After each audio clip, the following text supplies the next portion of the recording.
మనుబోలు గ్రామంలోని శ్రీ షిరిడి సాయిబాబా మందిరంలో గురువారం రాత్రి స్వామివారికి ఘనంగా పల్లకి సేవ కార్యక్రమాన్ని నిర్వహించారు.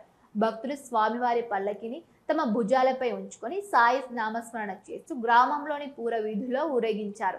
అర్చకులు శశికుమార్ శర్మ పూజలు నిర్వహించి భక్తులకు తీర్థ ప్రసాదాలు అందజేశారు. సాయి భక్త భజన బృందం వాయిద్య భజన నిర్వహించారు.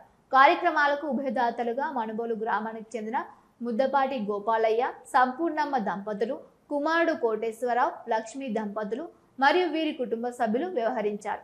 ఈ పూజలలో అధిక సంఖ్యలో భక్తులు పాల్గొని స్వామివారిని దర్శించుకొని తీర్థ ప్రసాదాలు స్వీకరించారు.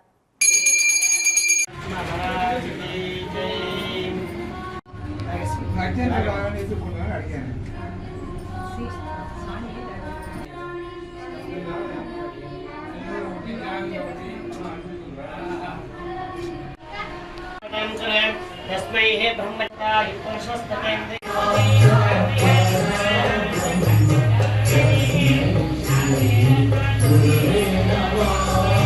श्रीमद्